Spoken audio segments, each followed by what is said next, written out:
Alright, what's up guys? My name is Zach and today I am driving a 2010 Volkswagen Golf GTI. Up front is a 2.0 liter inline 4 that is turbocharged, and down below is a 6-speed manual gearbox. So let's talk about that 2.0 liter turbocharged inline 4. Well, it's the same engine that I've reviewed a couple different cars with. I reviewed a GLI, which is the turbocharged Jetta, and then also a 2006 GTI, which is funny because the day that video came out is today. So I'm filming the 2010 GTI the day that the 2006 review came out. But this engine is tweaked a little bit. It has an APR Stage 1 tune, which gives it about 60 extra horsepower, as well as the car is also straight piped after the cats.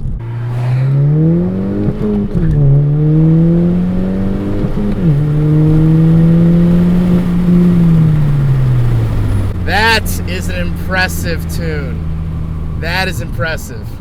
And it really makes it for a crazy driving experience. This thing feels like a go-kart. You definitely feel the shorter wheelbase. You definitely feel the turbo kick in. The turbo on this car kicks in a lot harder than it did on the 2006 GTI that I reviewed. Paired up with the brakes, I was honestly very surprised with the brakes. The brakes feel just so immediate, and I'd trust it going up to a stop sign at, higher speeds. I'm not like, oh, I should start braking, further along. These brakes give me faith, and that's really nice to have in a safety feature on cars. You should trust your brakes, guys. I have to say, I'm totally blown away by how much work that tune is doing. I've never really driven a tuned car. I mean, my car is tuned, but not by a performance shop or anything. It's just we've been tuning it. But this, for a stage 1 tune, this is not bad. This is really impressive. Now let's talk about the interior. If you're going to buy a GTI, of course, you're going to want to know about the interior. Well, it has plaid seats, which you'll notice, which is a Golf GTI thing. It's a throwback to the original GTIs, and it's something that they'll always do. I really like these seats, though. These seats really do firmly grab you, and in the corners, they have higher sides, and it's really nice. It really hugs you. And when you're going in the twisties, it's really nice to have that. I apologize, it's raining now. The gauges are pretty standard Volkswagen, looks like all the other gauges I've ever reviewed. Really basic. You get a little screen in the middle that'll have your readout. Right now I'm getting fuel consumption, which is 28 miles to the gallon. On the steering wheel, you get voice controls, Bluetooth, that sort of thing for the radio, which again, since it's a 2010, it's a nice feature to have. In the center, of course, you get a radio, but down below that, you get your aircon controls, and then, of course, your shifter, which I really like the shift knob. I think it's a cool looking shift knob, and it feels good in your hand. And then down below that, you get a little cubby hole that will reveal the cup holders. Now, the interesting thing about this interior is that it is a 2-door, which means normally the seats in back are kind of cramped. But I think Volkswagen has really perfected the 2-door Golf body style because they have plenty of room back there, and that's really nice if you're planning on hauling your friends around. I really do think I'm starting to understand why people fall in love with Golfs. And I talked about this a lot in my last video of a 2006 GTI, is that there's this idea of the hot hatch. The hot hatch kind of came about in the 1980s with the original Golf, that sort of thing. Quick, agile, but cheap hatchbacks. A car that you could daily, but was also quick. And these cars have really held that name up properly. These are hot hatches, and this is the hottest hatch I've ever driven. I just cannot get over how much this tune changes this car. Why'd I just snap that dude's neck? That dude was staring hardcore.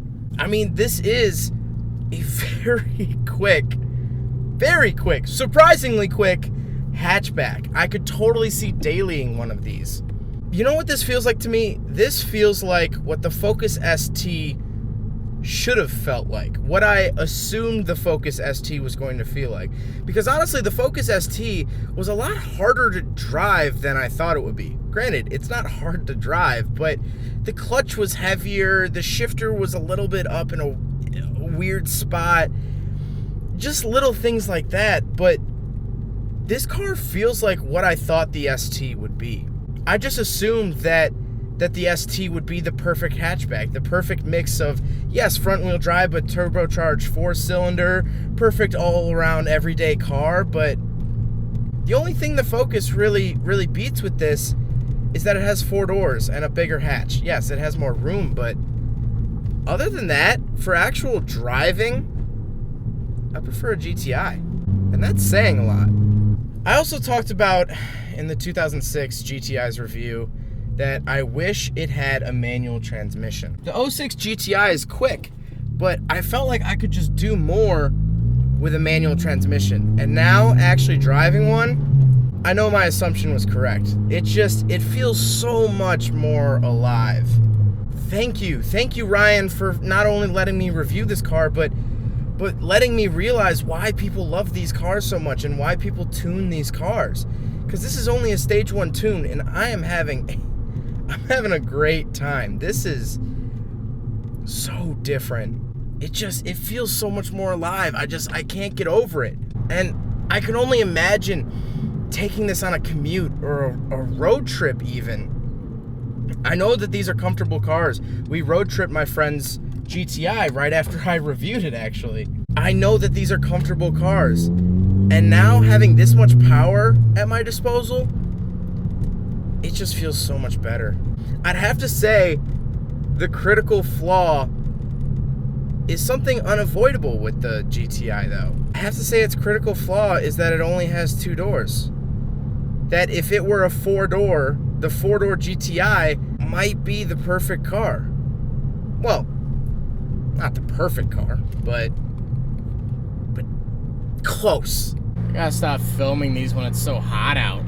So I want to be clear. I never thought that GTIs were slow. I never thought that they were useless. My mind isn't completely changed, but they were always quick cars, but they never ever really wowed me. I never was like, whoa, you know? But this made me say, whoa. Another thing I really like about this GTI is the updated looks. It is slightly updated as compared to the 2006 I reviewed. And I just think the headlights just look better. That's just my own personal opinion. A lot of people prefer the Mark V as opposed to the Mark VI, which this is a Mark VI. So this is known as the Mark VI GTI. It's just one of the generations. Not really sure what defines a car either by mark or like a 1st gen, 2nd gen. I guess this would technically be a 6th gen GTI, but they call them Mark 6s rather than Gen 6s. I don't know.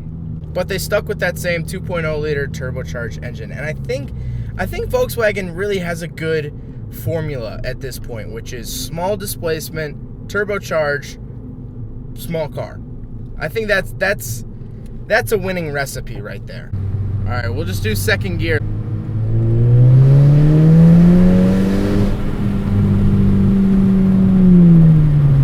Goodness gravy. Now, after driving this car for quite some time now, I really only have one question in my mind.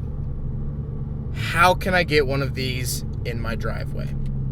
How can I get a slightly tuned GTI in my driveway? Because I've always liked GTIs. I've always liked Volkswagen. Andy, I know you're watching. My friend Andy absolutely loves Volkswagen. People love Volkswagens. And I get it now. I understand. This is the Ford Focus ST that Ford didn't make. And I think Volkswagen did it better. So I want to thank you guys so much for watching. I hope you guys learned something about the 2010 Volkswagen Golf GTI. But again, hope you guys enjoyed it. Don't forget to rate the video, comment on the video, and subscribe if you really liked it. Take care, guys. There goes a sight from my soul.